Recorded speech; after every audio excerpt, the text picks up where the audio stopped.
Hello, so in this video we are going to be writing some solutions up for the Rhode Mathematics League state playoffs for 2019.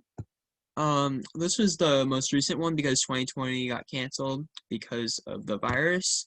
So I'm just going to be writing solutions up that hopefully make more sense than the ones that are in the manual because even those can get a little confusing. So I'm going to be drawing my solutions, I guess. So this is the playoffs of 2019. This was my best playoffs this was the better of the playoffs out of my two, and this was actually my kind of like my turning point in my math league career, if you want to call it that. So those were the answers. We're not going to do that. So we're in round one, arithmetic and number theory. So we're going to go and say this is round one. Number one. The positive number AB is a two-digit number. The tens digit is A, units digit B. A is not equal to 0 because then it wouldn't even be a two-digit number, and it's divisible by 9 and 5. So we're going to talk about divisibility. So if we're going to talk about divisibility by 9 and divisible by 5. So when we think about what multiples of 9 are like, we have 9, 18, 27, 36, and even when we get to larger numbers, we're going to see that the sum of the digits is going to be divisible by 9, especially when you're considering 1 and 2 digit numbers that are going to be exactly 9. So the sum of digits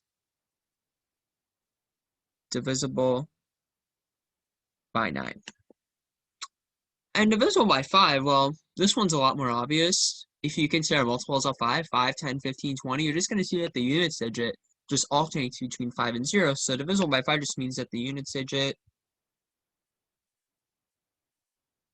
is 0 or 5. And this is the one that we're going to consider as the frame for our solution. So we have two cases. Case 1 is we have the units digit be 0. If it's 0, well, we want the sum of the digits to be a multiple of 9.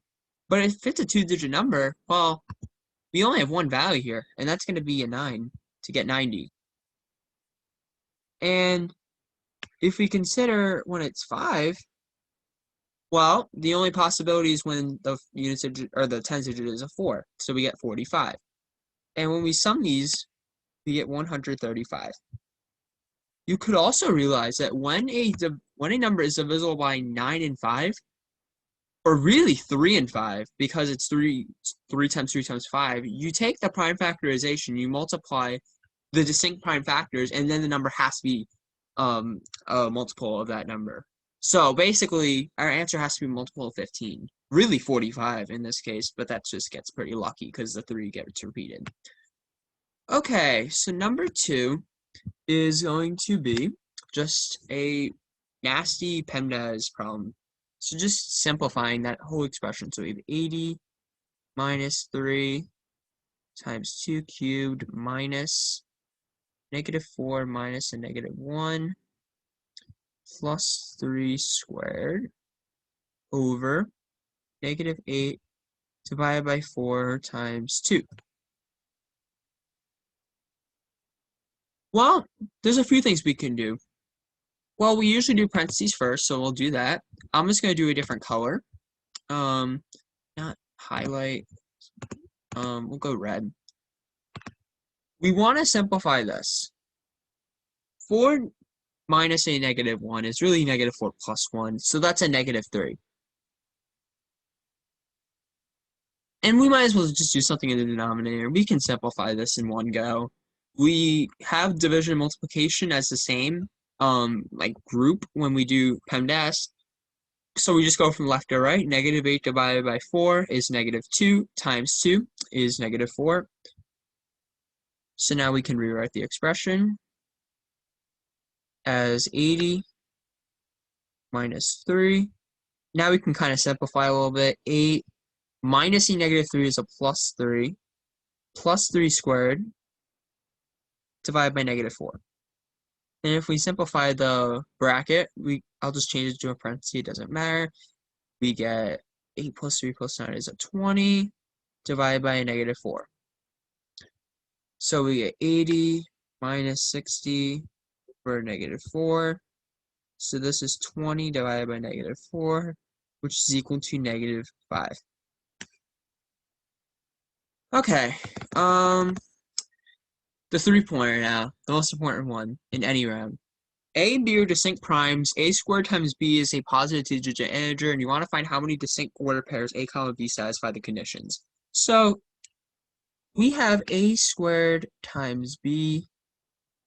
This should be a times here.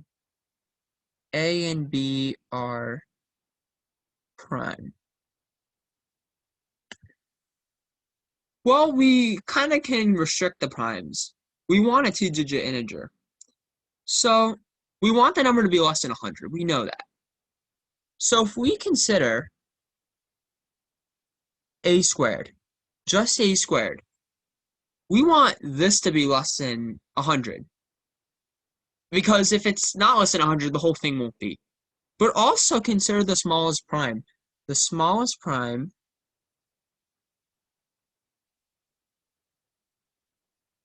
is equal to 2. So we want A squared to be less than what value will get us to 100, which is 50. Because if we take the smallest prime, B is 2, and A squared is anything greater than 50, well, we're going to get not a two-digit integer. So we want A squared to be less than or equal to 50. So therefore, well, let's think about primes. The largest prime for A is 7, because 7 squared is 49. And if we actually multiply it by 2, we get 98, which is very close to 100. So that we get 98. So let's go back to blue. Go down. We're going to casework this. A can be any prime up to 7. So let's consider when A equals 2. We get 2 squared times B. So we get 2 squared times B, which is 4B. And this has to be less than 100. Therefore, B is less than 25. But remember, B is prime. So let's just think about primes that work. So B could be as follows. Again, it's distinct. We can't count 2. We can count 3, though. And then from here, it's only going to be odd numbers. So 3, 5, 7, not 9, but we have 11, 13, not 15, 17, 19, not 21, but we also have 23. So how many total? We get 8. 8 values total that work. Now let's consider when A equals 3. It's another prime. So we get 3 squared times B. So 9B is less than 100. So B is less than 100 over 9. It's about 11 and 1/9. So really any prime less than or equal to 11 will suffice. And we get that B can be 2, not 3 because it's distinct, 5, 7, and 11. This gives exactly 4 that work. Cool. How about A equals 5? Well, we get 5 squared times B. Sorry, the times in each other, less than 100. 25B is less than 100. B is less than 4. So B is equal to 2 or 3. Very easy. There's only 2 that work. And when A equals 7, well, this is an obvious one because 7 squared is 49. So the only value of B that works is 2. So that gives 1 that works. Now let's look at the numbers with the checks. You have an 8, a 4, 2, and a 1. When we add those up, we are going to get a total of 15 different ordered pairs. All right, round 2, which is stats, probability, matrices, I think. I got a 6 on this one, I remember. This was a very easy one, in my opinion. Usually I do bad in stats and probability. So number 1, given A equals this matrix, so 2, 6, 8, and 3, B is equal to 1, 2, 3, and 4. Find the value of determinant A to the T, B to the T. So what is T? Well, T is just your transpose.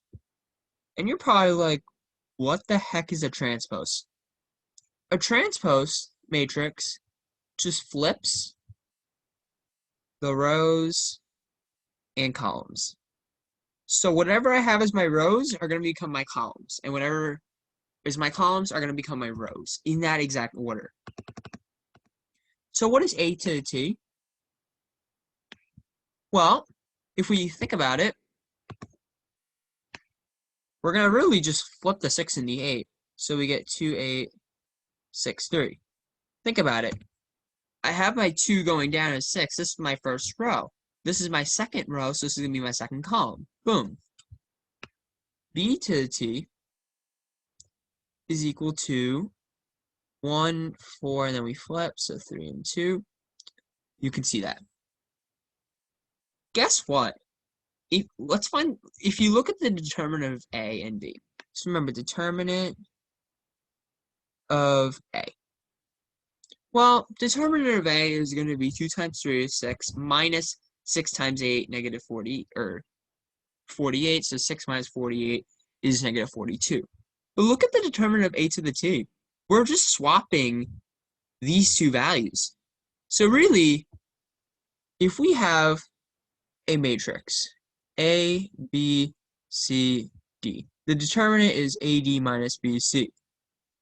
But if we swap B and C, well, we're really just multiplying by C times B. And because it's commutative, you can just flip. And really, the determinant of A to the t is equal to the determinant of A. This is not how I did it in competition. I actually found the transpose and multiplied. But really, we can now simplify this original expression. So the determinant of A to the t, B to the t is really the determinant of AB. So we're really just multiplying those two matrices. And I just put number 1 there. So we're multiplying the two matrices. So we get 2, 8, 6, 3, multiplied by 1, 2, 3, 4. So we're getting a 2 by 2 matrix in the end. It's very obvious. So I'll color code this if I can. That's me. There we go. Again, the first row, first column, is going to be when I take the first row, first column. Where do they intersect? This top left point. So that's going to be how I get there. Let's erase them.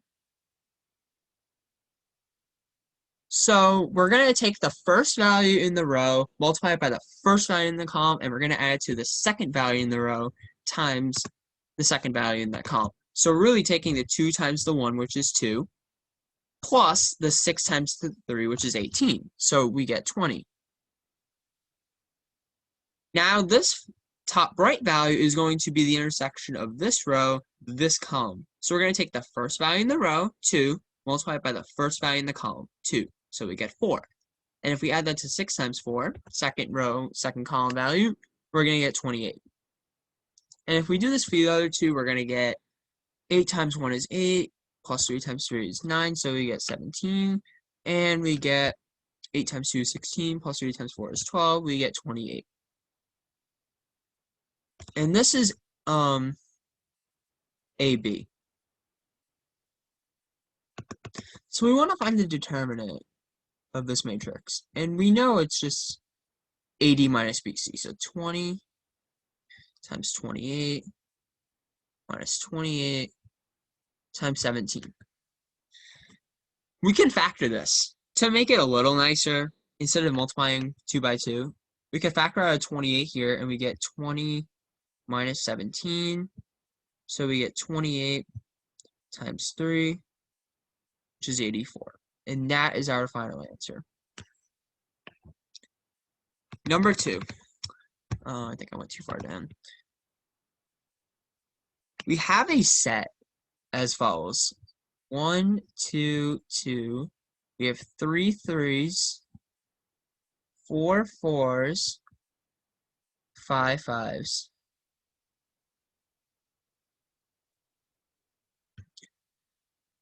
And we want to evaluate this expression. 3a times b minus c times d. A is the median, b is the mean, c is the mode, and d is the interquartile range, or IQR. So we're just going to find these individually. What's nice is that they give you the values in ascending order. So it's easy to find median and IQR. So the median. The median is when we slash values at the end and we get to a middle number eventually. But what we notice is that there are exactly 15 values, I think. Because you have 1, plus 2, plus 3, plus 4, plus 5. There's one of these values, 2 of these values, 3 of these values, 4 of these values, 5 of these values. So it's just 1 plus 2 plus 3 plus 4 plus 5, or 15.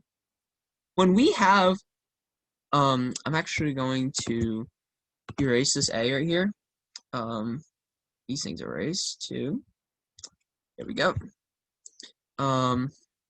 So we have n values. We have that the median, this is a little shortcut by the way, the median is the n plus 1 over 2 value. And remember, this is only going to be an integer when n is odd, because this will be even, and even divided by even will give you a positive integer, for assuming that these are both positive. If this were even, you'd have to take the average of the middle two, but fortunately we're not going to do that. So because there's 15 values, we're really going to be focusing on the 8th value. And that's our median. So if we go 8 values, 1, 2, 3, 4, 5, 6, 7, 8, the median is 4. A is 4. So now let's consider B. B is the mean. It's the average. The average is just, you add them all up and you divide by the total number of values. So we have 5 5s, 4 4s, 3 3s, 2 2s, plus a 1, divided by, well, there's 15 values, so we divide by 15. So we get 25 plus 16 is 41, plus 9 is 50, plus 4, 55 total. So 55 over 15. If we divide by 5, we get 11 over 3. So B is 11 over 3. And now we want to find C. C is the mode. This is a very easy value to find. It's just the value that occurs the most. The most is the 5, so C is just 5. Very easy. IQR is probably the trickiest one to find, because you have to find the lower set and the upper set, where you split at the middle. So we found that the median was at the 8th value. So if we go to the 8th value right here, we're going to go 4, and then we're going to consider the median of the lower set and of the upper set. So what happens is that we're going to take the mean of this set, the mean of this set, and we're going to find the positive difference. So if we consider, if I rewrite this set right here as 1, 2, 2, 3, 3, 3, and 4, then what's going to happen is, well, the mean is going to be right here at the 3. So we're going to say that this is your lower bound. This is our first quartile, and this is equal to 3. And we're going to do the same thing, but for the upper. So we're going to have a 4. I don't remember. I think it was 2 4s. Yeah, 2 4s, and the rest are 5s. So 4, 4, 5, 5, 5, 5, and 5. And obviously the median is going to be a 5. So this is going to be our Q3. And the IQR, which is D, is going to be Q3 minus Q1. Your 75th percentile minus your 25th, which is equal to 2. So that's going to be our D value. So we have our A, B, C, and D. But we need to evaluate 3AB minus CD. Well, 3AB is 3 times 4 times 11 thirds minus C was the mode, so 5 times 2. These three cancel, so we get 44 minus 10, which is equal to 34. That is our answer. And now the 3-pointer. A bag has 5 red marbles, 6 green marbles, 8 blue marbles. If I take out 2 one at a time without replacement, I'm actually going to highlight without replacement. Oh wait, I can't on this document. Without replacement. Find the probability that they will be different colors. Express your answer in the form A over B, A and B relatively prime, whatever. So we want different colors. If I pull out 2 marbles, they're either going to be the same color or a different color. That's very obvious. Like if I pull out 2 marbles, if I pull out a red marble at first, well, the second one's either going to be a red marble or not a red marble. If there were 3 colors, it'd be a lot more, or 3 marbles being drawn, it would be a lot more complicated. So we have 2 possibilities.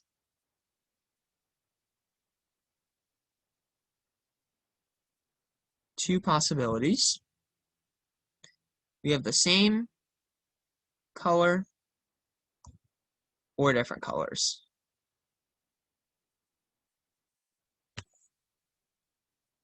Really, the probability of this plus the probability of this is going to be 1, because these are the only 2 possibilities, and the probabilities have to sum to 1.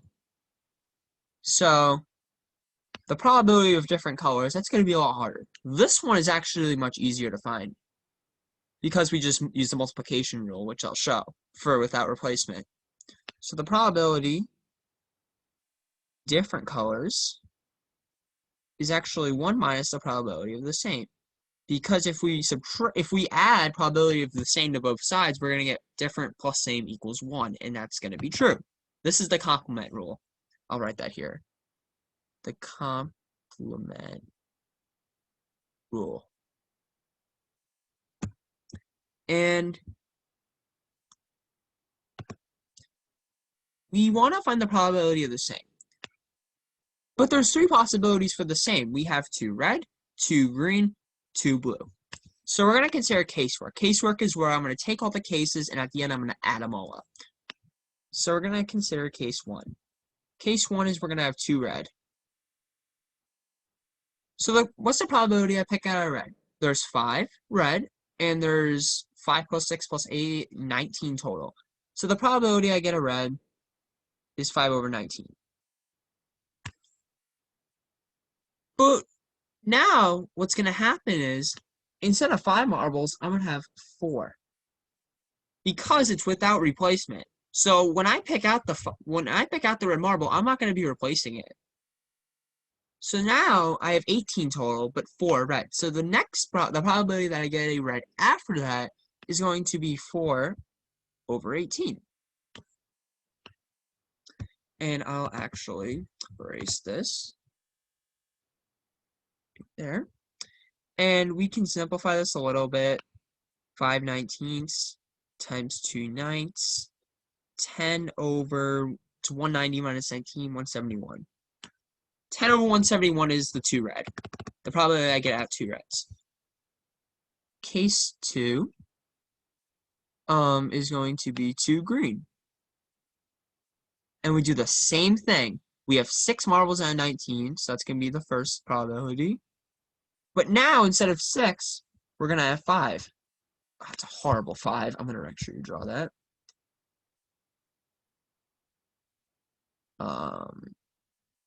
5. Because I pulled that 1 out. And now I have 18. So 5 over 18. And we can simplify this pretty nicely. We can cancel out 6. And we get 5 over 57, which is 15 over 171. We just multiply by 3 here and 3 here. Case 3, 2 blue. Well, 2 blue is going to be 8 over 19. And I'm actually going to erase this just so you can see that I have 8, but now I'm taking 1 out, so that's 7. And we're subtracting 1 from the total, so 7 over 18. So this is going to be equal to, well, when we do some canceling, this is a 4, this is a 9, 28 over 171.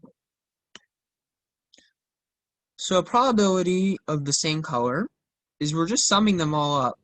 28, 15, and what was the last one? 10 over 171, 53 over 171.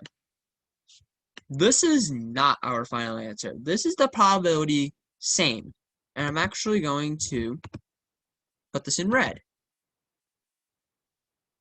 This is really this value. We want different, not same. So it's 1 minus this that we want.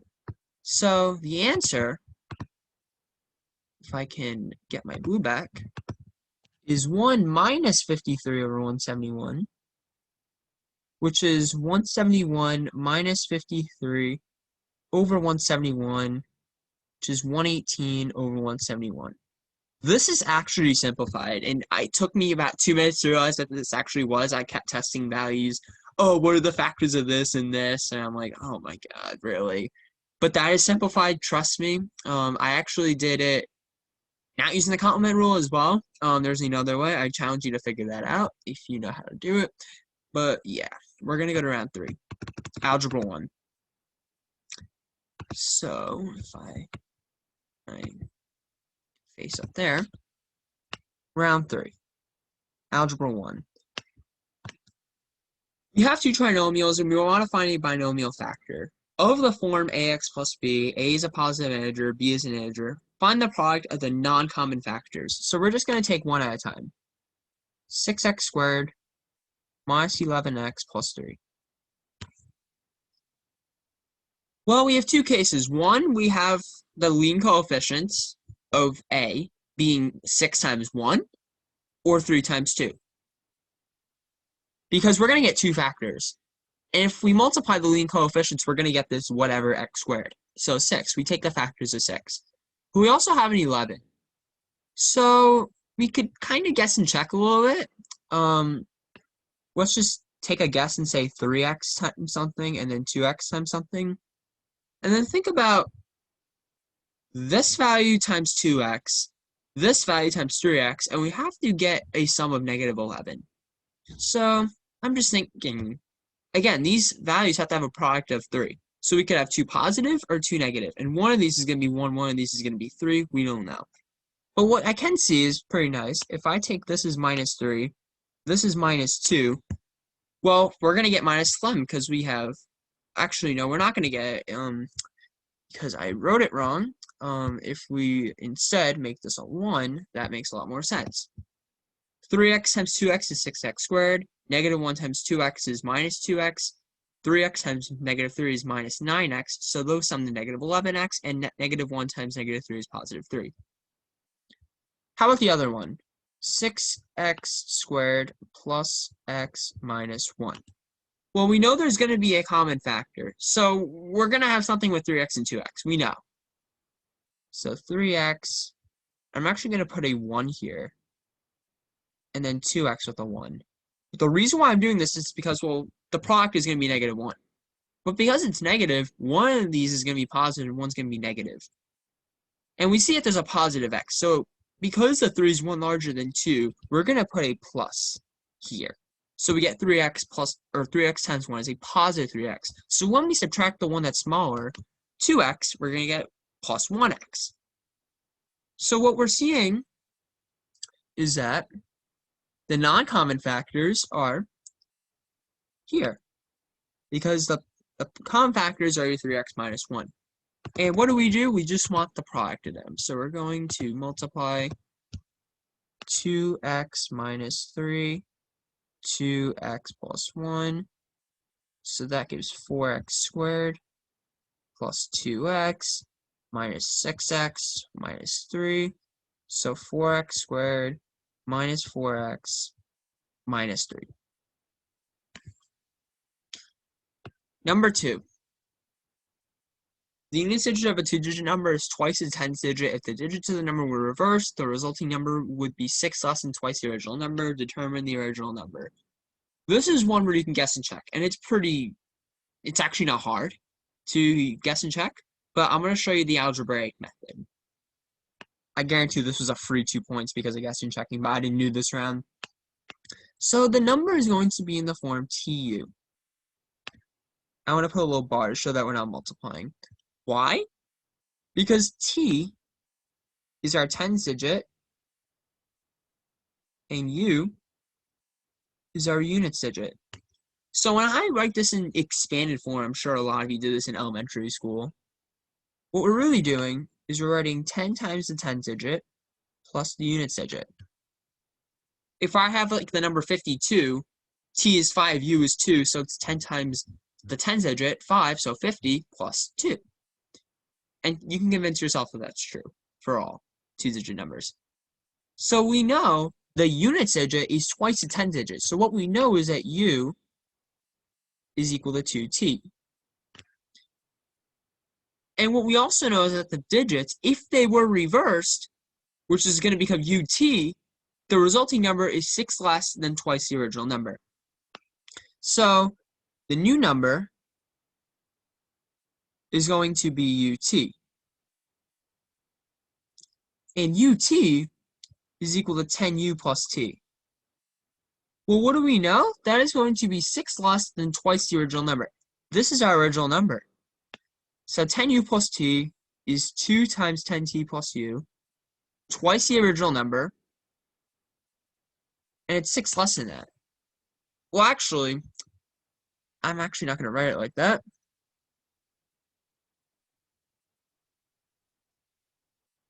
This is going to have the minus 6 right here. It's really plus 6 here, but I wanted to show that this is really 6 less than this. I take this number, subtract it by 6, that just shows it's 6 less. But what I wrote before was also correct. So, I'm actually going to underline this. This is an equation that we should remember, and you'll see why.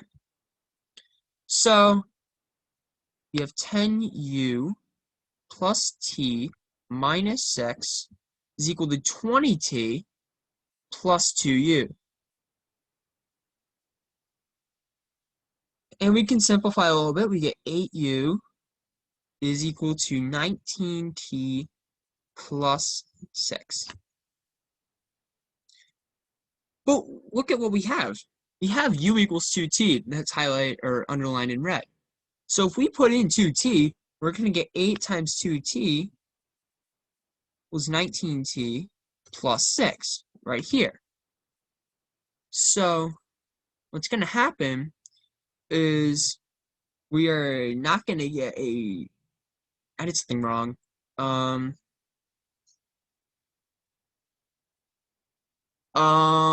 The digits are reversed, resulting number. I definitely did something wrong here.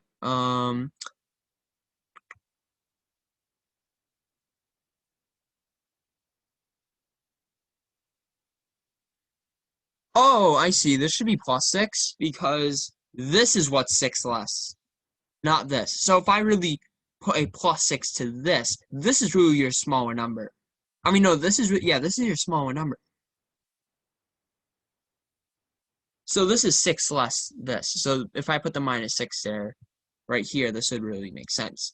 So really, what I'm doing is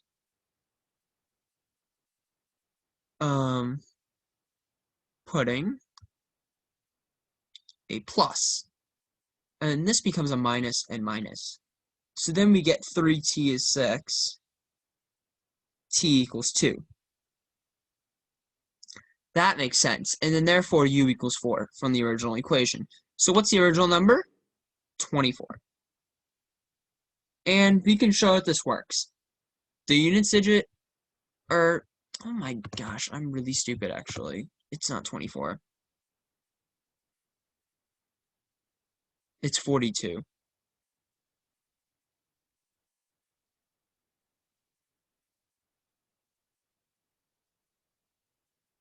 Because T is 2, so when we have 2 times 2, we get 4. The units digit is, wait. No, I was right. I don't know why I'm being dumb today. Okay. This is 24. because the units digit is twice the tens digit, and if I reverse it, 42. 42 is 6 less than twice the number, so 48 minus 6, 42. That makes sense. All right, my apologies there. Number 3. We are given that 7x equals 1 over 5y. And we want to find this, 1 over xy minus xy squared minus x squared y squared. There's so many ways you could do this one. Honestly, there are so many ways. The easiest way is to manipulate this first equation. If we cross multiply, we get 35xy is 1, so therefore xy is equal to 1 over 35. The reason why we're not solving for one variable is because all of these values are in terms of xy. So we really just have to sub in 1 over 35. But we kind of want to simplify this second equation a little bit. Hopefully you can get some simplification. So what I'm going to do is do this in a little different color. We'll put it in green. Haven't used green yet. If we FOIL this out, we're really getting 1 over xy minus xy times 1 over xy minus xy. So this is equal to 1 over x squared y squared. Actually, I'm going to rewrite this a little differently. I'm going to rewrite this in the form xy squared, same thing. Well, here's the thing now. Minus, if I FOIL out minus xy times 1 over xy, and same for here and here, we're really getting -1. So this is really a -2. And we're going to add that to xy squared. And keep in mind also that x squared y squared is really xy squared. It's kind of like a factoring in the exponent type of thing. So what really happens is we're given this, xy equals 1 over 35. But now what we have is 1 over xy squared minus 2 plus xy squared minus xy squared. That's what was in red that was left over. So this cancels out. And we are left with 1 over xy squared minus 2. And remember that xy is 1 over 35. So what we're really getting is 1 over 35 squared minus 2. And if we multiply by its reciprocal, we're really getting 35 squared minus 2. And I'm not going to do that with the math. You can easily do that. I'm literally on my phone right now. And we are going to get 1225. And when we subtract 2, we get 1,223. And I know what you are thinking. No calculators allowable, too bad. This geometry now was probably the easiest geometry I've ever seen. So whoever wrote these problems, except for number 3, thank you. Because I know for a fact number 3 was taken off of a website. We'll call it that. So when we go to, I think it was quadrilaterals for dummies. We're going to go, I think it was this one, I could be wrong. It was one of these.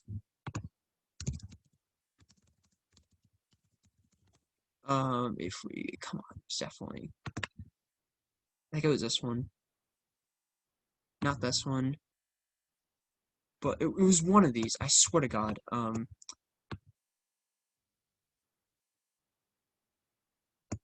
No. Be patient with me. I'm going to show you exactly where they got this from. This is why y'all should go on dummies.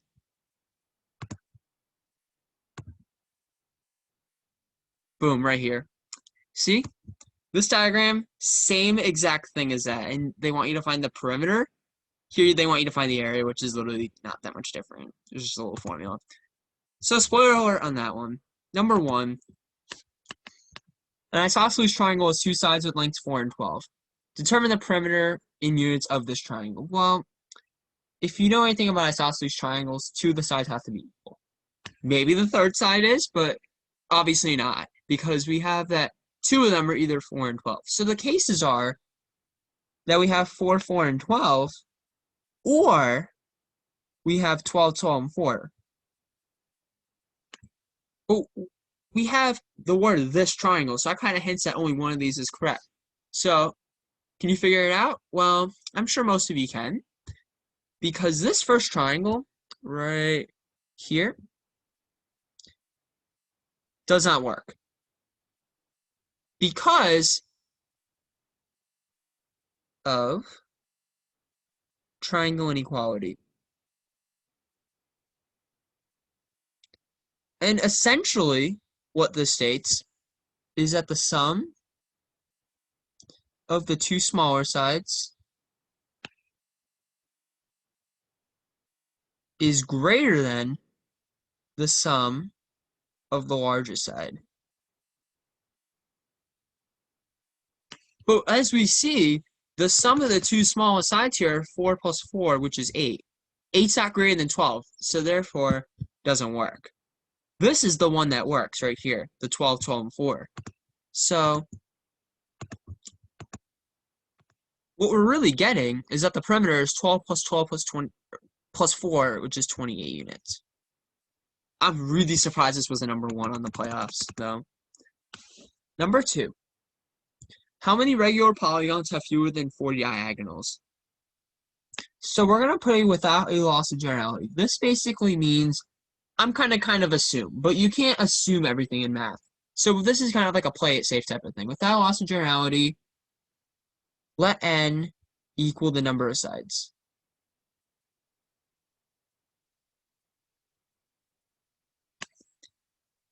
Of the polygon, of the regular polygon.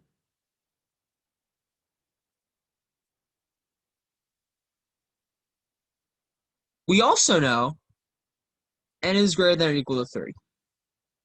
Really, any polygon has to have greater than or equal to 3 sides. Really, you have a triangle, then a quadrilateral, pentagon, hexagon, whatever.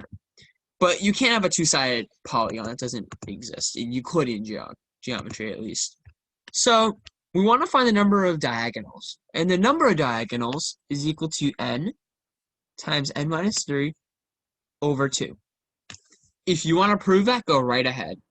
And if you see the first few, you might be able to figure out that formula. Who knows? And this is just saying this less than 40. Well, this is kind of a guess and check type of thing. If we cross multiply, we get n times n minus 3 is less than 8. This is an n9h, so it's not that good either. N and n. So obviously 3 is going to work. Triangles don't have diagonals.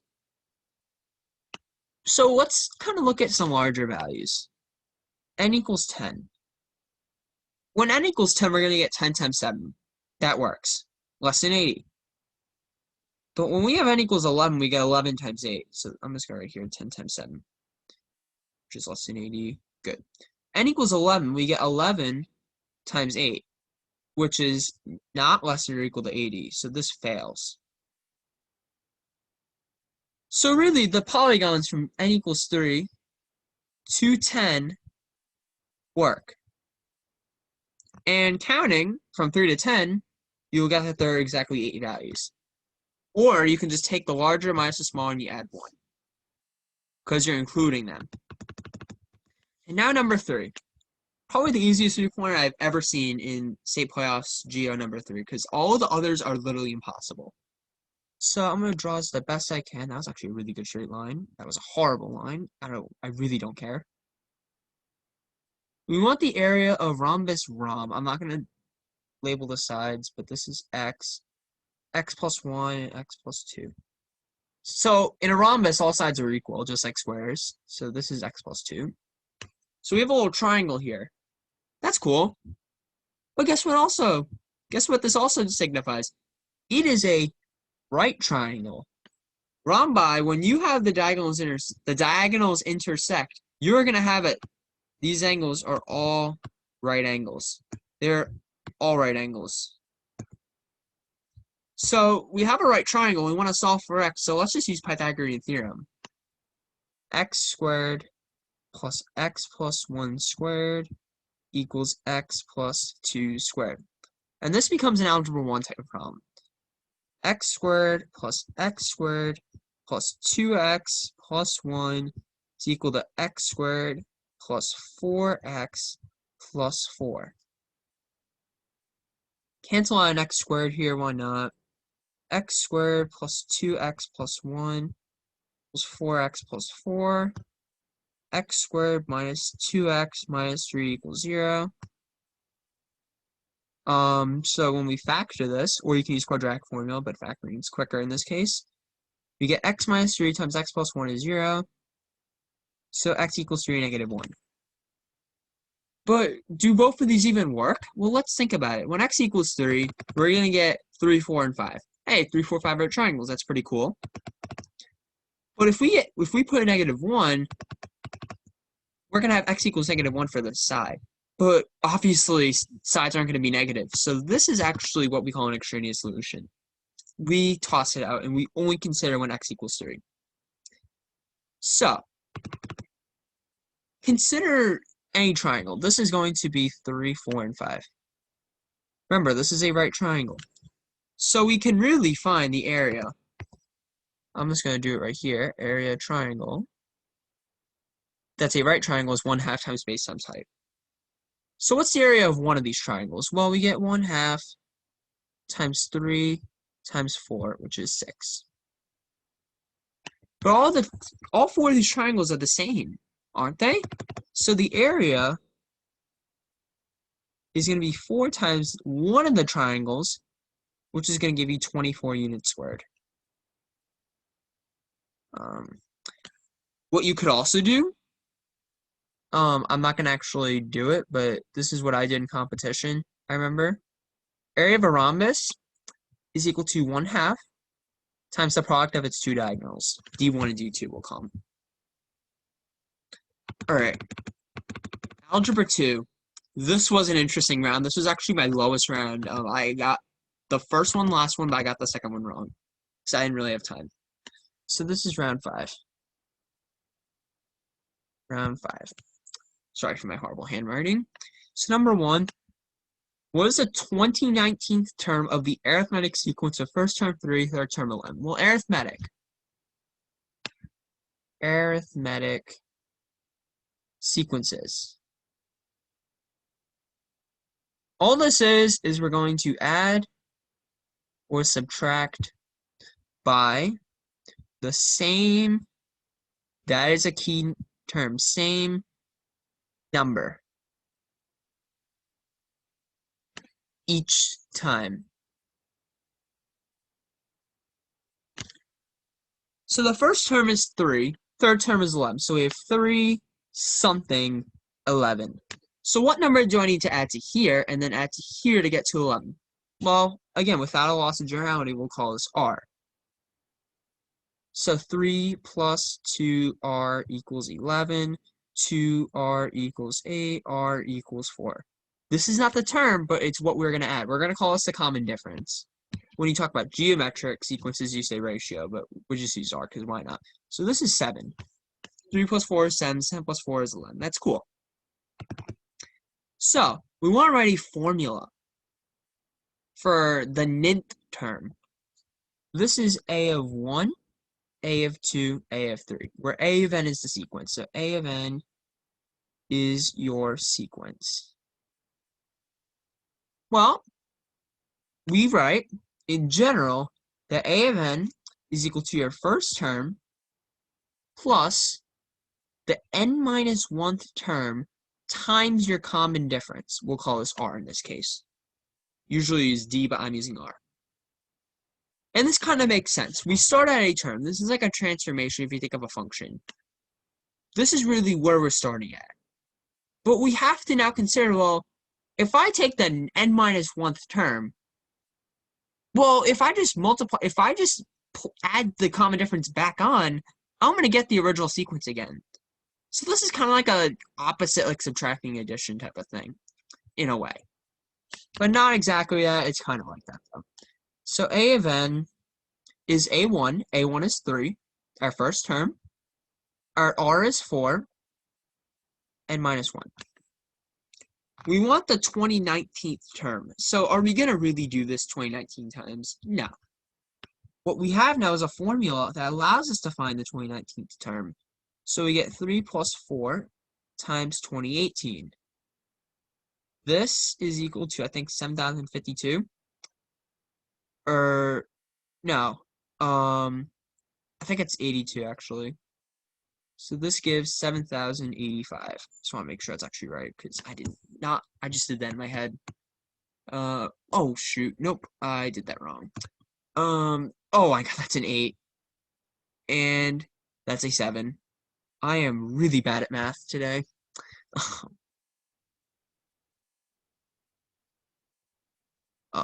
So it should be 7.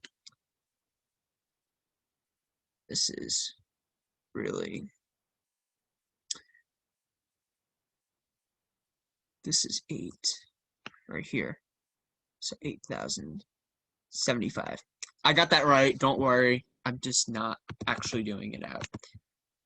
This is the one I got wrong. And this is a really annoying problem, in my opinion. But it's a cool problem. It actually is a really cool problem. I had someone on my math team actually teach me how to do this one. So f is the piecewise function shown below. It has some line segments. There's the endpoints. How many solutions does this have? F of x equals 4 have. And I really didn't have much time. I did number 1 quickly. I did 3 kind of quickly. And then I just kind of guessed at the end. I think I put like 2 or 4, and both of those are wrong, I know. The answer is 6, and I'm like, what? I don't even know. But how many solutions does the equation have? So I'm going to quickly sketch what this kind of looks like. So we have something here going up, down, up, here. It's kind of like a weird M. So this is -4, -5, -2, 4. We have 3, 4, 5, -5, and this is 0, -1. We want f of x equals 4. This is what we call an iteration, where we apply something multiple times in a row.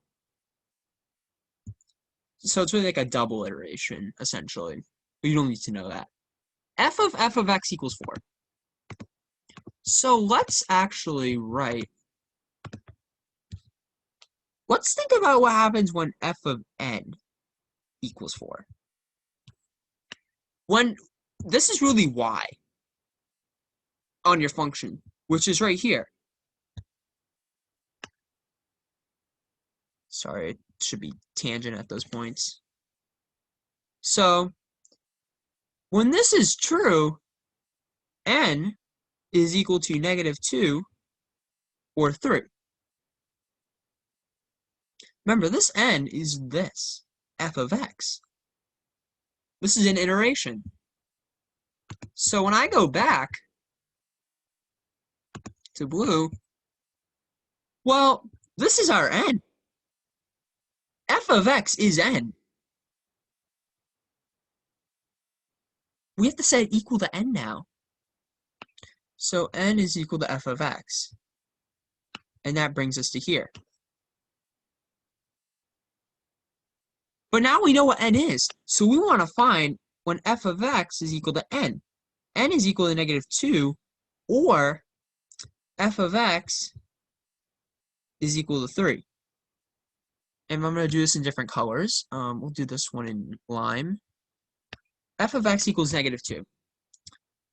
When I'm at -2, I'm going to be doing a line that's something like this.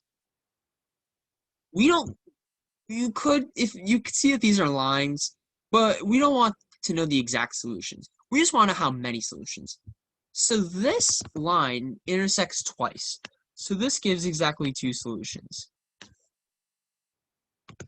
Now we go to f of x equals 3. Let's put this one in, I don't know, purple, why not? It's pretty dark purple, not gonna lie. F of x equals 3. It's gonna be something like this. It intersects 1, 2, 3, 4 times. So this has 4 solutions. So what happens is the total number of solutions is 6 solutions to this value. Think about it. Let's take an example. Let's just go this value. When I take f of this value, I'm going to get -2. Or no, I'm going to get 3. This is our 3. F of this value is going to be 3. That satisfies this inner part of the function. And then when we take f of 3, well, we know it's 4. So that just shows that this is indeed a solution. So that's kind of like working backwards right there. And that's how you would do it. Number 3. This is probably the easiest 3-point I've seen for an Algebra 2. This was a very easy states, I think, compared to previous years.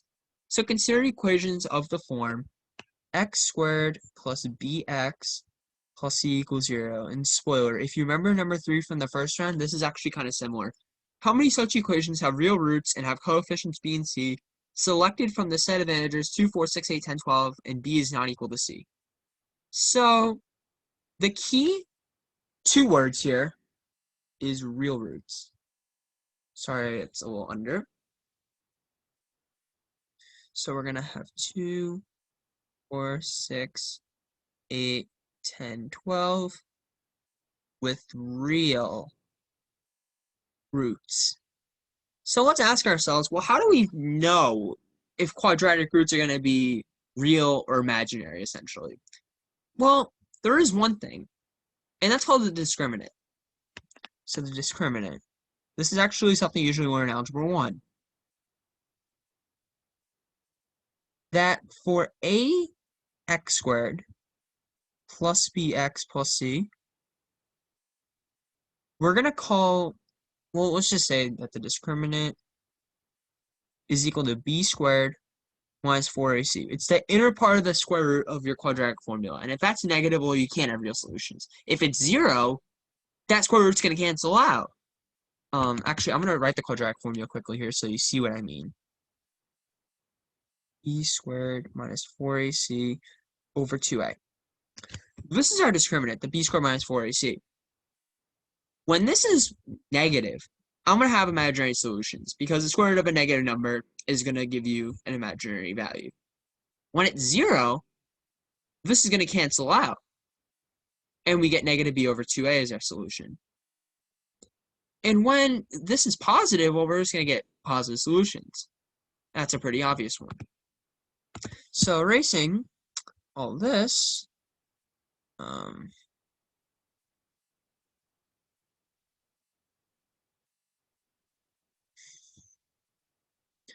what's our discriminant of our original equation? Well, we have a equals 1. So the discriminant is b squared minus 4c. And we want it to have real roots. So this is really greater than or equal to 0. Because, again, if it's equal to 0, we're going to have 1 real root. But if it's greater than, we have 2. We just want real roots. So b squared is greater than or equal to 4c. And we want different coefficients b and c. And they give you the opportunity to, like, pick. But we need to find how many of those actually work. And this is where, if you remember the first round, number 3, we're going to casework this. B equals 2. Well, what values does c work? Well, you're going to get 4 is greater than 4c, greater than or equal to. So 1 is greater than or equal to c. But there's no values of c that work. So none. How about when b equals 4? When b equals 4, we're going to get 16 is greater than or equal to 4c.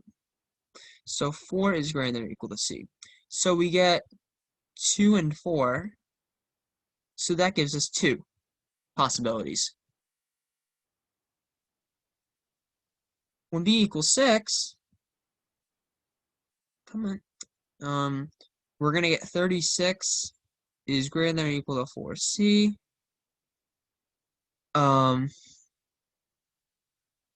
And we're going to get 9 is greater than or equal to c.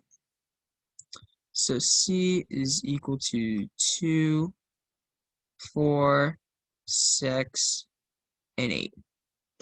Another 4 solutions.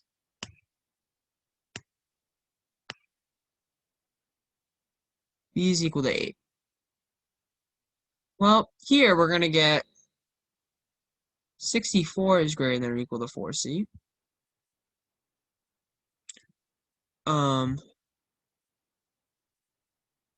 So 16 is greater than or equal to c. So we get 2, 4, 6, 8, 10, and 12. This gives 6 solutions. And as we get larger values of b, this value right here, the 64, is actually going to grow. And then it'll obviously show that, yeah, all values of c are going to work. So this gives 2, 4, 6, 8, and 10, and 12, or 6 solutions. Oh, come on. Come on. B equals 12. We get 2, 4, 6, 8, 10, 12, which gives 6. However, we can't just add these up, because if we go back to the original problem, we have this little condition here. I didn't get it in red, but b is not equal to c. Oh, it's because I didn't make this one red. Whatever. So b is not equal to c. So, however, b is not equal to c. And we have to now consider values where b does equal c and eliminate them. So we have 1 here, the 6, 1 here, 1 here, 1 here. So this is really 1 value, this is 3, this is 5, these are 5 each, not 6. And now we can find the total sum of the solutions, or the number of solutions. So we have 1, 3, 5, 5, 5, 19. That's the number of solutions. Okay, round 6. This is Algebra II, Trig, Analytical, Geo, and Conics. I got a 5 on this one because I got the first one wrong, because I made some stupid errors. And the fact that I didn't really notice a trick to this. So number 1. We want the vertex of f of x equals -2 absolute value 3x plus 1 minus 7. So we want the vertex. Well, in general, if we have y equals a times the absolute value x minus h plus k, you have your vertex at h comma k. This is something I knew. But instead of x, we have 3x. And this is a problem where it's kind of teaching you to get familiar with fractions, because we're going to need it. We want to get rid of this 3x. We want just x. So if we distribute out a 3, we're going to get this. F of x equals -2 times 3 times x plus 1/3 minus 7. So f of x is equal to -6 absolute value x plus 1/3 minus 7. And now we can find the vertex in the form h comma k. -1/3, -7. I'm pretty sure I put the -7 down, but I guessed the x value at the end. What you can see is that we have an absolute value. This, I'm just gonna do a quick sketch. Something like this. Actually, no, that doesn't work. But in this case, it doesn't. But I'll just show you in general what happens. That if we have an absolute value function like this, if we take the average of zeros, that's going to be the x-coordinate of your vertex.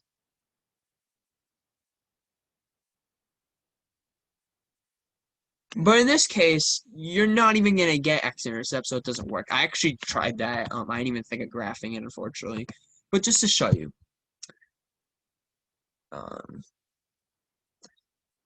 Alright.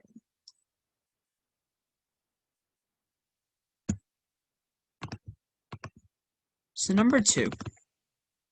Solve the equation over -pi to pi, not including those values. Cosine 2x plus sine squared x equals 0. And I'm just going to write it as an interval notation, -pi to pi. Well, what we can do is use a double angle identity. Because we have cosine of 2x, and there's many different ways you can do this. The best way you could use this is to realize that cosine of 2, actually, I'm going to write this as in red. Oh, come on. Work with me. Oh, great. I rotated it a little bit. So, we're going to use an angle identity here. Cosine of 2x is actually equal to 3 things. We have 2 cosine squared x minus 1, 1 minus 2 sine squared x, and cosine squared x minus sine squared x. You want to have one trig function in the end, so we're probably not going to pick the first one. I'm just going to write an x with a circle there. These two, though, actually are both fine. And the reason why the second one works is because when I take a negative sign x, add it to a positive, I'm going to get a positive value.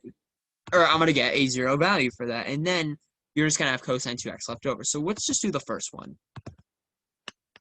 1 minus 2 sine squared x plus sine squared x equals 0. Just going to draw an arrow there. So 1 minus sine squared x equals 0. Sine squared x equals 1. Sine x equals plus or minus 1. Let's think about the unit circle, what this really means.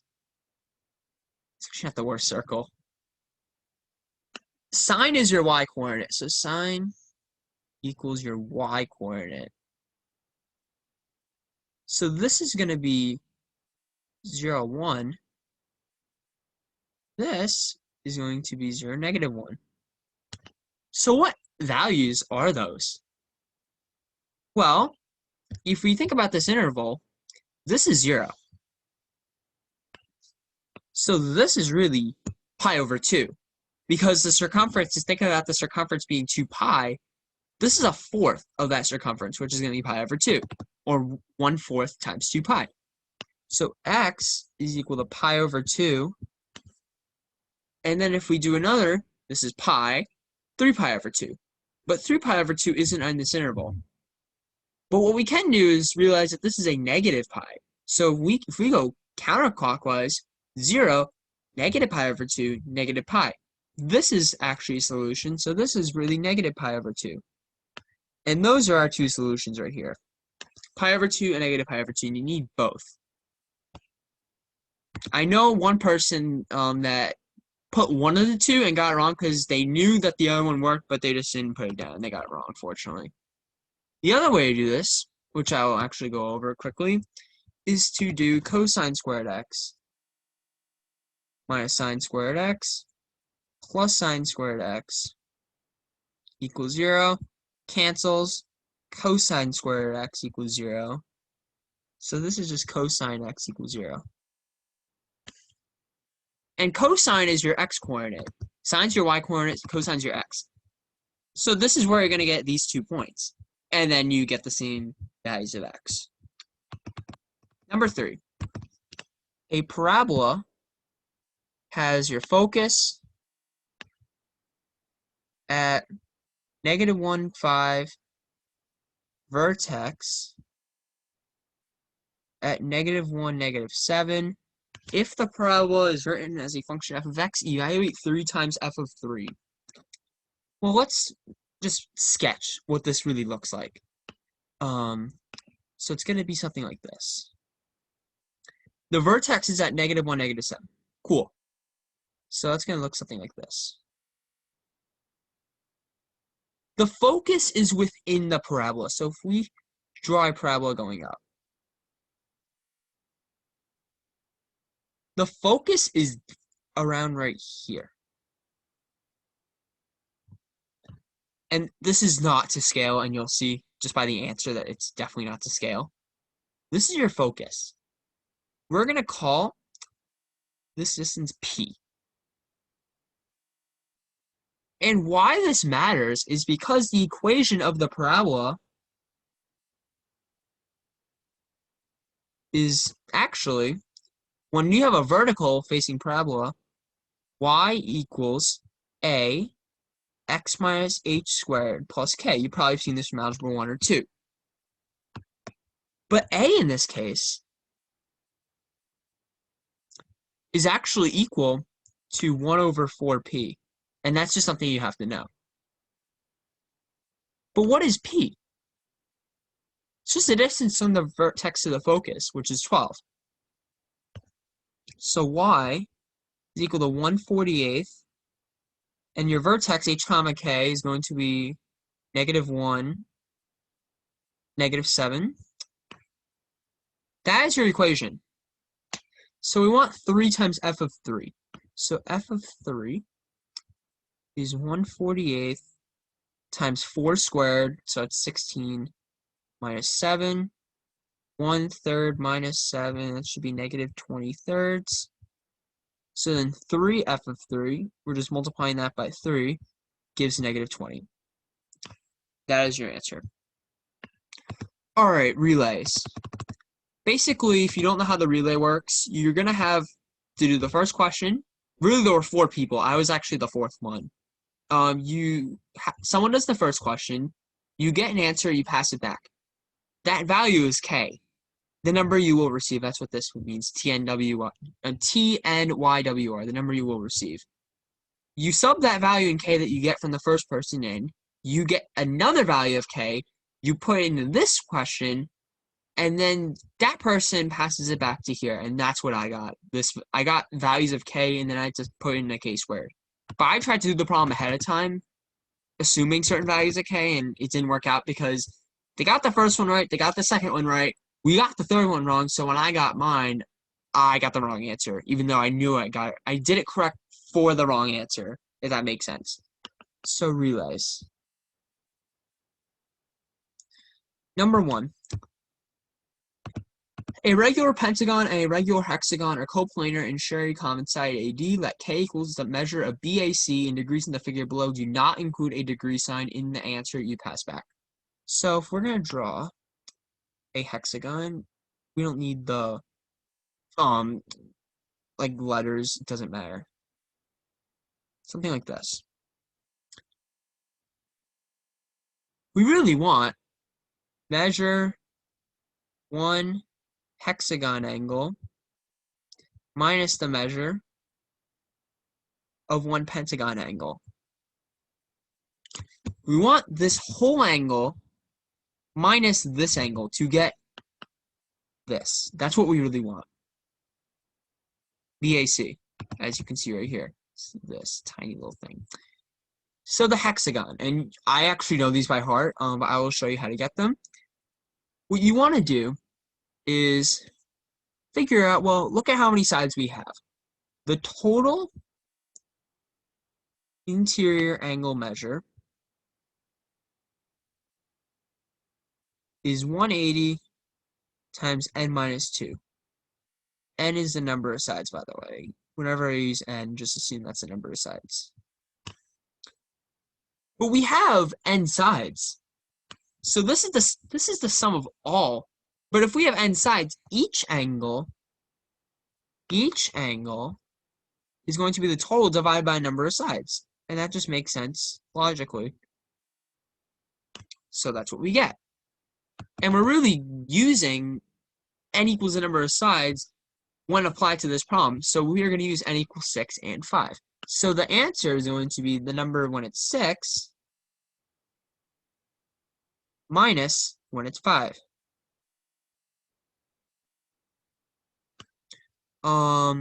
This is going to be 720 divided by 6, which is 120, minus 540 divided by 5, which is 108, which is 12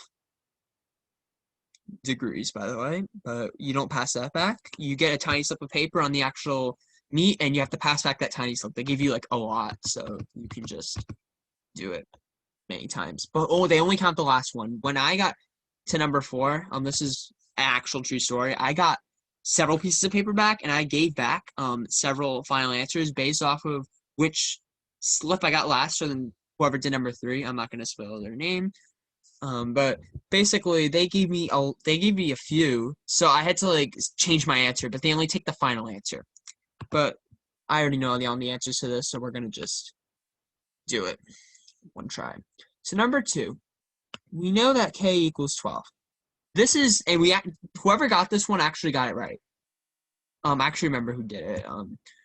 But they actually got the correct answer and they passed it back. So that person used k equals 12, and they actually got the correct answer to that.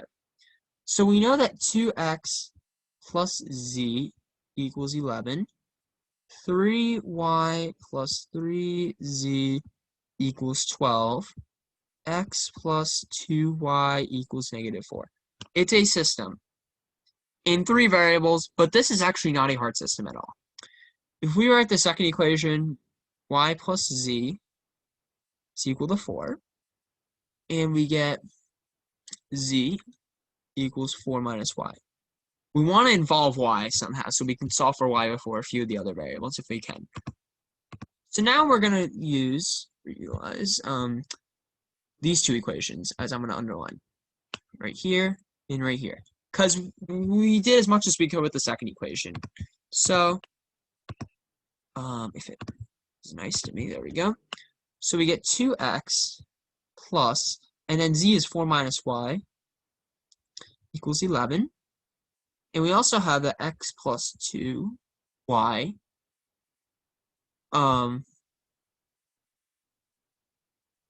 equals -4. So we only had to sub in z to one of the other equations. And if we simplify this one, we get 2x minus y equals 7. And this is x plus 2y equals -4. And this is a 2-variable system, and I'm sure a lot of you know how to do this now. If we substitute in here, we get y equals 2x minus 7. We're just solving for y. So x plus 2, x minus 7, or that should be a 2 right here. So 2 times 2x minus 7 equals -4. X plus 4x minus 14 equals -4. 5x equals 10. X equals 2. So because y equals 2x minus 7, y is 2 times 2 minus 7, which is -3. I think that's right. So y is equal to, I feel like that's not right. I don't remember it being that in the actual thing. But okay, it is. Good. I just want to make sure. Number 3, that was weird. Number 3, for the function f of x equals 5x minus 2k, the value of f of n is a real number less than 10. How many positive or possible integer values for n exist in the real domain of f? And this is the trickiest one.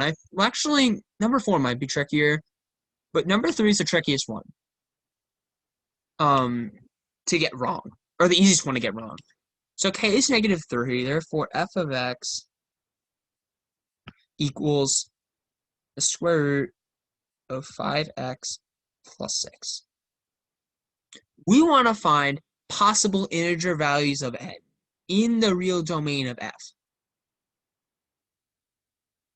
So really, f of n is equal to square root 5n plus 6.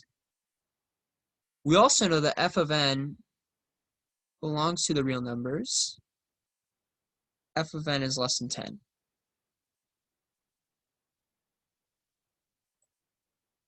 So I mean, hey, we might get 9 as a value. Cool. But we want to find integer values in the real domain of f. And why this is important is because when we consider the domain, the square root has to be positive or 0. So this has to be greater than or equal to 0. Because if this is negative, we're not going to get a real domain. We're going to get an imaginary domain. And we don't want that. We just want real values. So we have that 5n plus 6 is greater than or equal to 0. 5n is greater than negative 6. I squared both sides and I subtracted 6. N is greater than or equal to negative 6/5. The reason why we don't flip sign is because we're dividing by a positive number, not a negative number. We also know that n is less than 10. So what are the values of n that work? We get n, it could be negative 1, 0, 1, 2, 3, 4, 5, 6, 7, 8, and 9. So how many values? 11 values of n. That's a tricky one. I think that was an Algebra II question more. I don't just want to make sure. Nope, I got that one wrong. Did I? Are you supposed to? What? Wait, just want to make sure this is. Oh, oh, I see why. Okay, you know why? Because what I didn't do was square. So this is really 100. And well, actually, no. What this really is, and this is what I forgot to do because I didn't actually do it. This is less than 100, the 5n plus 6. This is less than 100.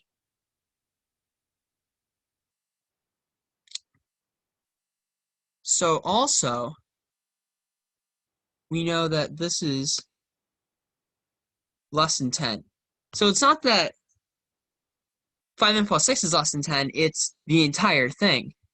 So 5n plus 6 less than 100.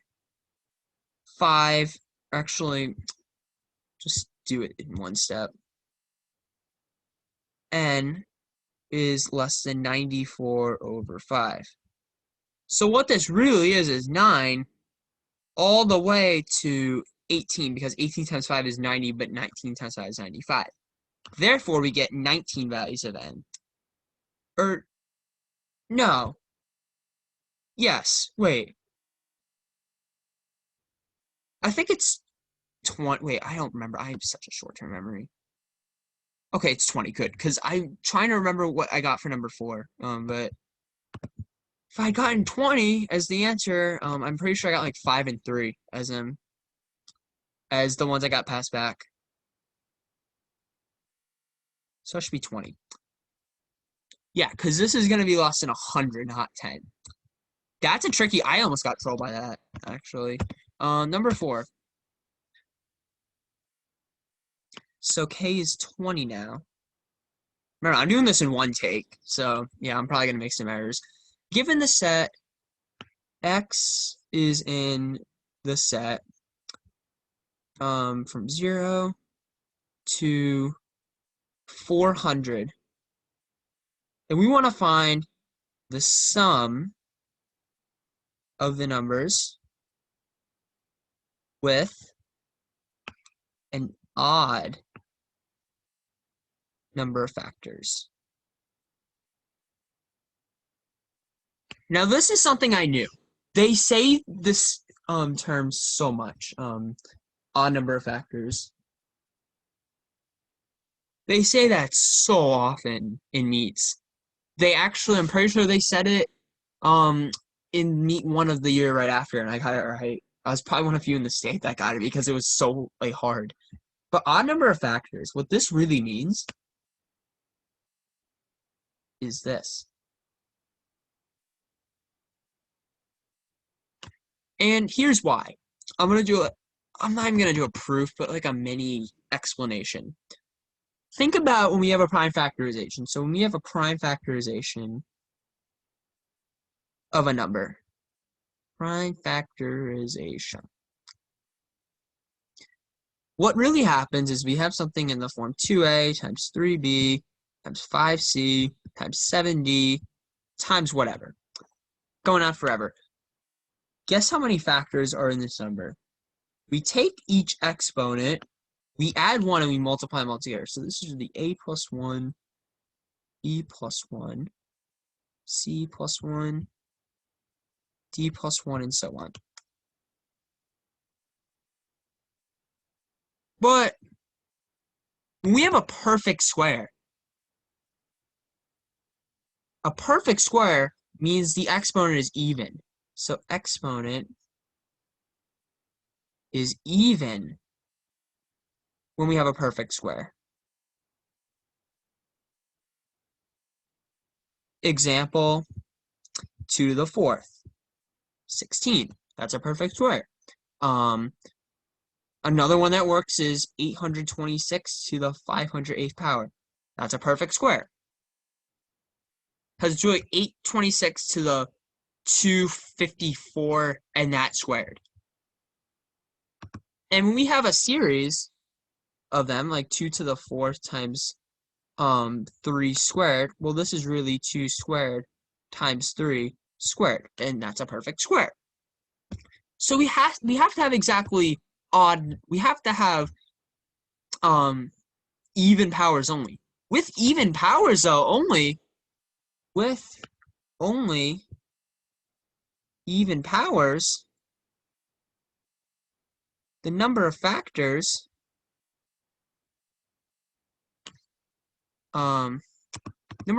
formula consists of only odd values. Because when we have even exponents, when I add 1 to any even number, I'm going to get an odd number. And when I have a product of only odd numbers, the resulting number of factors is going to be odd. That's why it has to be a perfect square. I hope that convinced you a little bit. So we need to find the sum of perfect squares. Wow, I'm really bad at writing on this. I'm doing this all by hand on a computer, not even a tablet. Sum of perfect squares from 0 to 400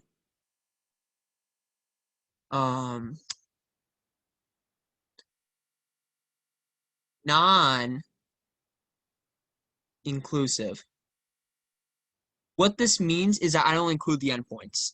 I don't include them because it's a less than right here. See, and it is a less than right here. So we're really going from 1, 4, 9, 16, all the way to 19 squared, which is 361. I'm pretty sure it is. So basically, we're finding the sum of the first 19 squares, or perfect squares. You can do this out. 1 plus 4 plus 9 plus 16 plus 25 plus 36 plus 49, all the way to plus 361. But they're not going to make you do that. There is a formula for the first n perfect squares.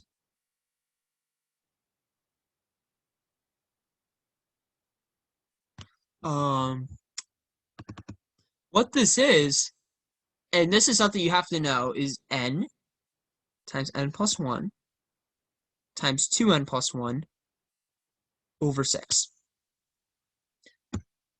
this is kind of how I remember. You start with this, you add 1, and then you make the n a 2n. You keep the 1 here, but you're gonna change the n to a 2n now, and then you have to divide by 6. So what happens is when we put in n equals 19, because we're finding the sum of the first 19, you have 19 times 20 times 39 over 6. Can we simplify this? Absolutely. Well, here's what we can do. We can divide by 3, and we can divide by 2. So we get 19 times 10 times 13. And I'm not doing that out. Again, it's not hard to do. You do 19 times 13, and then you just add the 10, then you add the 0 at the end. This gives you 2,470. Final answer. I'm pretty sure I submitted like 120 or something like that because I only got like to n equals 7 or whatever. I did like the first like 10 or 11 by hand. Yeah, 2,470. So that is the relay. Basically, if any team member messes up anywhere, you have no shot at getting any points. I think only 2 teams got the I think only 2 teams solved it, and I think only one of them actually got 10. I think it might have been 2. I don't know. You know, Wheeler probably did. Wheeler's really OP. But yeah. So now, team. I think East Greenwich might have been the other one. I don't know. It was over a year ago. So yeah. Team. Just 5 open problems. Number 1, we want to evaluate that. And I don't know how I'm going to write this out. It's going to be really nasty. Negative. It's going to bug me. Come on. There we go. Negative absolute value 3 minus absolute value 4 squared over absolute value negative 3 minus negative absolute value 4, that should be a bracket there, another bracket, squared. Let's simplify. First thing is simplify all the absolute values. They're all going to be positive anyway. So we have negative 3 minus 4 squared over negative, or not negative, I'm dumb already. I am dumb. Come on. There we go. 3 minus a negative 4, so it's really 3 plus 4 squared. Because this is 3 minus a negative right there. So this is really absolute value. Negative 3 minus 4 is negative 7 squared, 49. So negative 49 over 49, which is 1, because we take the absolute value. I remember our team got negative 1 at first. I didn't do the problem, but then they're like, oh, wait, change it to 1, Robert. And I'm like, okay, because I'm the one that wrote the answers down. Number 2, I did this in like 30 seconds, and everyone was like, wait, what are you doing? But it's a very easy trick. Find the value of a that satisfies this. A plus another a plus another value a plus another value. I'm not going to have room. And I'm going to tell you right now the number of a's doesn't matter because it goes on forever. That is the expression. But guess what also is equal to this expression? I'm going to do it in red. If I circle this, it's everything after the first radical. We said the whole radical process going on forever is going to equal 8. But this is also the same radical process going on forever. So this is really 8 right here. And now what happens is that because we're going on forever, well, we can actually just write square root of 8 plus 8 is equal to 8. Because this part right here is equal to 8. This part is equal to 8. But then you'd have to do it more. And that is going to be a pain, but you can do it. And because the square root of 64 is 8, we said equal a plus 8 equals 64. So a is equal to 56. That is a really cool problem. It's not a hard problem, but they use this type of problem so much. But that is how you would solve it. Number 3, determine the value of the sum of the squares of the x values such that f of -2 minus f of x equals 4, and f of x is equal to this matrix determinant. So there's several ways you can do a 3x3 matrix determinant. That's the reason why you know it's a determinant is because you have the vertical bars. You don't have like the bracket thingies like here. So we want the determinant of negative x, 0, x minus 1, x, 1, 3, 2, 1 minus x. There's two different ways that I know of doing it. I'm going to use the matrices and minors method. So we're going to use minors. And this really is going to eliminate all values in a row and column relative to a number. So if I want to find the minor of negative x, I'm going to eliminate everything in this column and everything in this row. And then what I do is to take the determinant of the remainder, which is going to be a square matrix, and we can still do that. The only other thing to note is when you're doing this, you have to focus on the signs. We only are going to take the first row of minors. That's how we do it. But what's most important is that this first element, we're going to take a positive. We're not going to change the sign. But we're going to take the negative of the second sign and the positive of the third sign. And it just keeps alternating. If I had a 4x4, this would be a negative. So if we go back, well, this is really, I'm not going to have room to do it on like the little space like right here. I'm just going to do it right below. Negative x, which is this. And if I eliminate all these values, what's left is the determinant of these bottom four right values. So the determinant of x, 1, 2, oh my god, that's really bad. And then 1 minus x. Plus 0, or minus 0 times these, but it's 0. We don't need to do it because the product will be 0. And then we're going to add x times the determinant of x minus 1, x, 3, and 2. Eliminate these values, we're going to get these bottom four left values. And remember, this is equal to f of x. And again, as we said in round 2, the determinant of a 2x2 is the diagonal product of these minus the product of these. So negative x. X times 1 over x is just 1. Minus 2. 1 times 2. Then we're going to add x times 2 times x minus 1 minus 3x. This is f of x. So f of x is equal to x, because negative 1 times negative x is x, plus x, 2x minus 2 minus 3x. So f of x is equal to 2x squared. This is really minus 2x plus x, so minus x minus 2.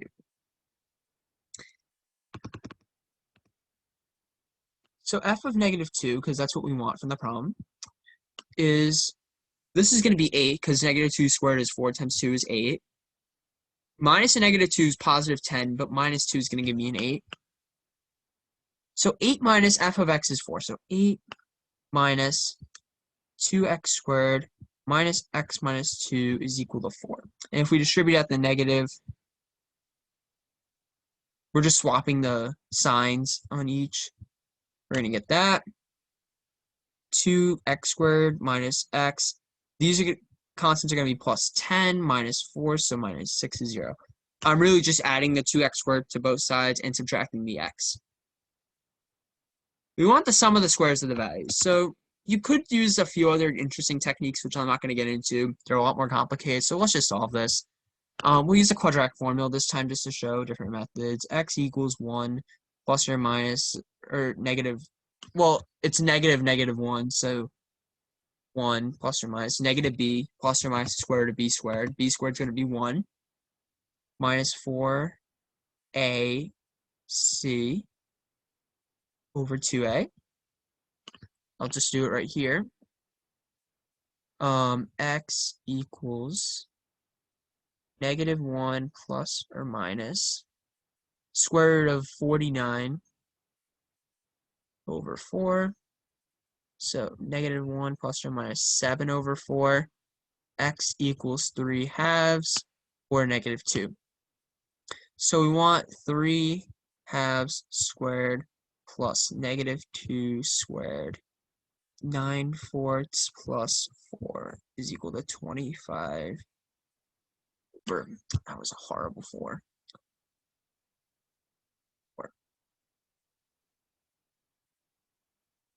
Just want to make sure it's the answer because I'm not super confident about it. Nope. Okay. It's 13? Somehow? Wait, what did I do wrong?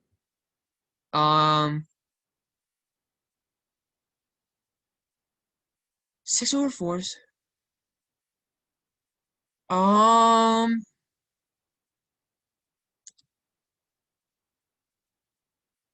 Oh, it's positive. I see why I got it wrong. It's a positive one. Big brain. So 2. Wait, what? I saw.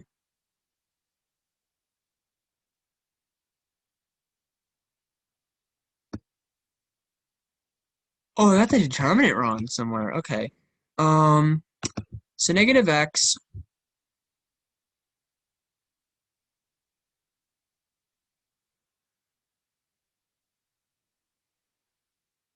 Oh, I see where I went wrong. This is really negative x, not.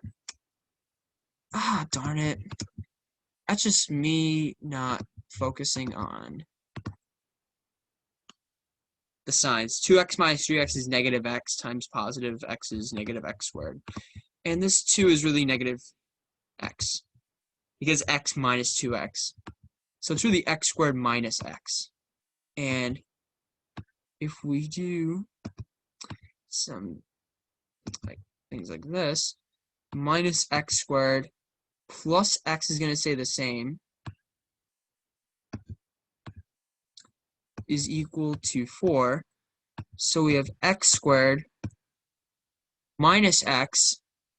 But now, well, it's actually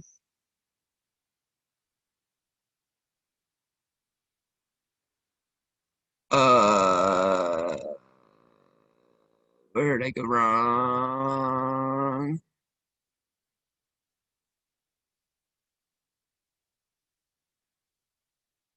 Wait, did I get f of -2 wrong too? Yeah, I did. Okay. I am really smart today, people. So f of -2 is going to be -2.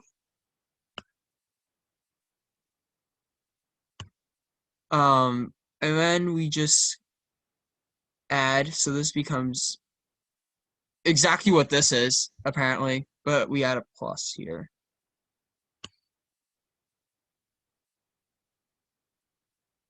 It's because we're going to add 6, but we're going to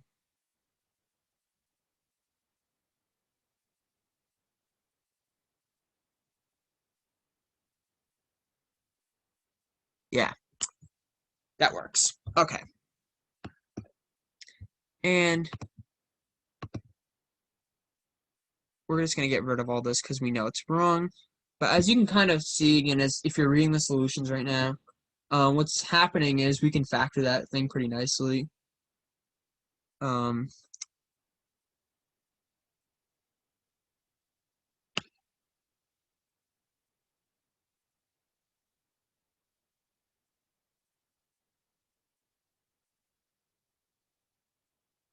Okay. So we get x plus 3, x minus 2. So we get -3 and 2. -3 squared plus 2 squared is equal to 13. There we go. Okay.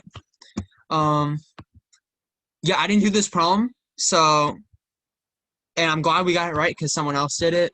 Yeah. Okay, number 4. Enough of that. Let m and n be two random and equally likely natural numbers from the set from 2 to 10 chosen without replacement. This is probably going to be important. What is the probability that log mn is rational?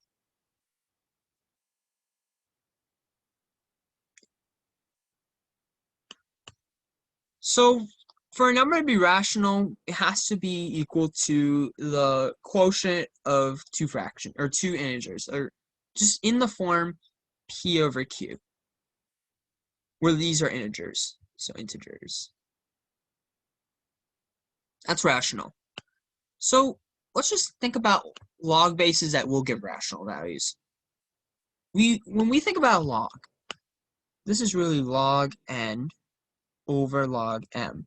It's essentially the inverse of an exponent. So what do I need to take the exponent of to get a certain value? So we want these both to be integers. And what I'm actually going to do is show that these both have to have the same base, which is really this m. But I'm kind of transferring it over. This is the change of base formula. A can be whatever. So as long as A is essentially a factor of n and m, we're going to get a nice value. Again, it's without replacement, so they can't be equal. So n cannot be equal to m. So you want perfect powers of each other. So we want m, n. We're just going to list out values. Well, if m equals 2, n can equal 4. That's pretty obvious. Log base 2 of 4. 2 to what power is going to get you 4? 2. And if we do that here, you could see that easily. We can do the same with 2, 8. Log base 2 of 8 is 3, because 2 to what power is going to get you 8? 3. We can actually flip these two as well and get the reciprocals of the original answers.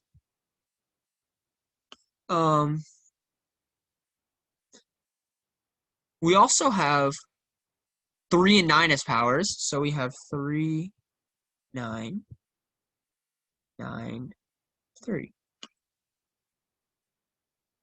And now we have the trickier scenario, which is, let's think of numbers that are powers of a different number, but they're not the same. And I know that's really hard to explain, and it kind of is.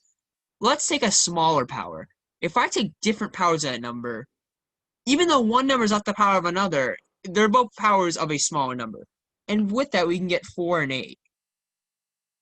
Because 4 is a power of 2, 2 squared. 8 is a power of 2, 2 cubed.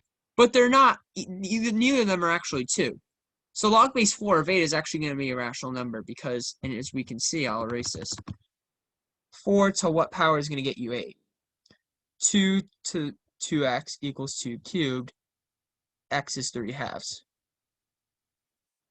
So that is indeed rational.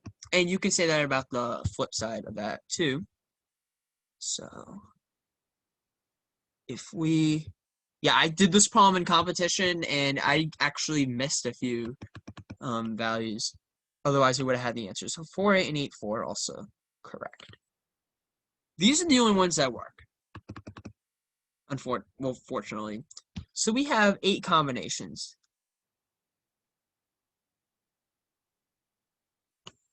But how many total? We have without replacement.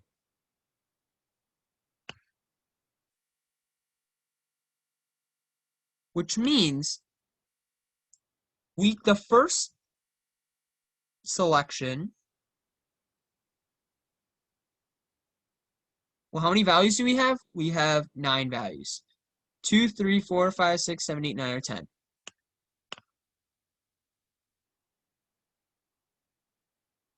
The second selection, though, we can't repeat. So because that whatever number we pick is going to be thrown out of that set. So now we have 8 values exactly. So how many total combinations? 9 times 8 or 72. So probability that you're going to get a rational number is 8 over 72, which is equal to 1/9. And that is your answer. Just want to make sure, because I am not. Yeah, 1/9. Good. Number 5. The hyperbola given by that equation has eccentricity e. What is the largest positive value of x in degrees for which e equals cosecant x given 0 is less than or equal to x less than 360? Little fun story about this problem. I did this one too. And we got technically an answer, but I didn't take the square root at the end, and we would have had the correct answer if I had.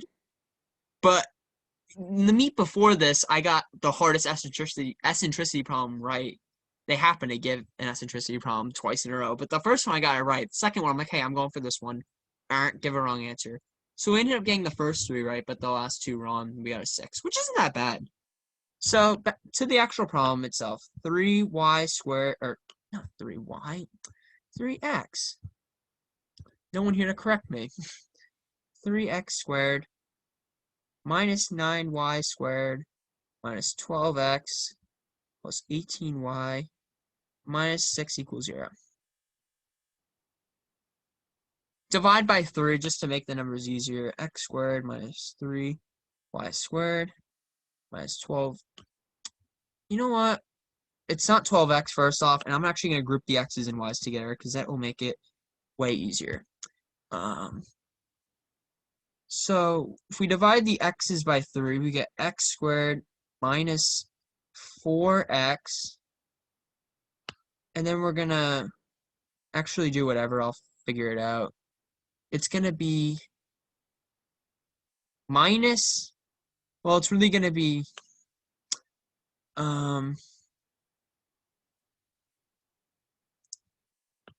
minus 3y squared minus or plus 6y is equal to 2, because I'm adding 6 divided by 3.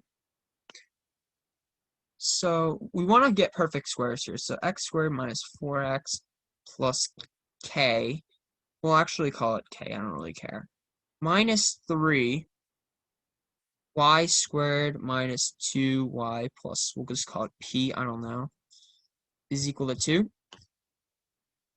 Well, we want perfect squares. We get to complete the square. So you can get that k is 4. It's a pretty obvious one. X squared minus 4x plus 4 minus 3 y squared minus 2y, and this is going to be plus 1.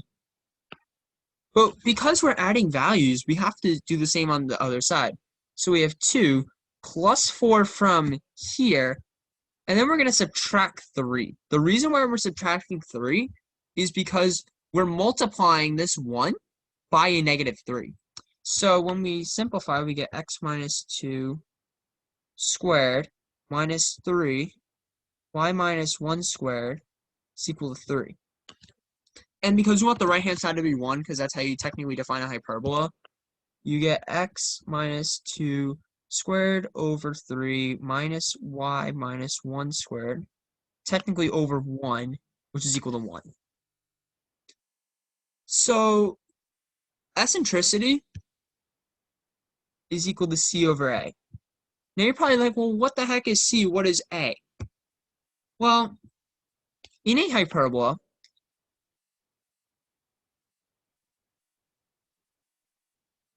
technically the Pythagorean theorem holds true. You can technically call it a squared plus b squared equals c squared.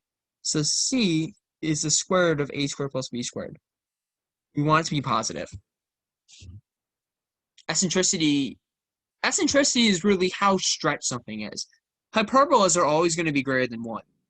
So you can't have a negative like stretch factor. It has to be positive. And the larger it is, you might have like part of hyperbola like this. A larger eccentricity might be like boom, like even farther out, if you know what I mean. But now you're like, well, what the heck is a and b? Well, you have 2 values down here. the larger of the two is equal to your a squared, and the smaller of the two is your b squared. So what do we get? A is the square root of 3, b is 1. Cool. Here's the problem that I made in the mean. C is equal to the square root of a squared plus b squared, so E is equal to the square root of a squared plus b squared over a. I forgot the square root. So when you get 4 over square root of 3, you might think, hey, maybe it's actually good. But square root of 4 is 2. Because 3 squared plus 1, or square root of 3 squared plus 1 squared is going to be 4. Square root of 4 is 2. So E is equal to 2 over root 3. And this is actually, and this is going to become handy, 1 over square root of 3 over 2. And this is, this is reminiscent of trig values on the unit circle. Because we want E to be equal to cosecant x. Cosecant x is equal to 1 over sine x. So 1 over sine x is equal to 1 over square root of 3 over 2. So sine x equals the square root of 3 over 2.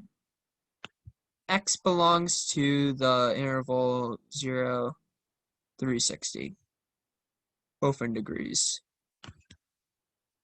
So when we think about the unit circle here,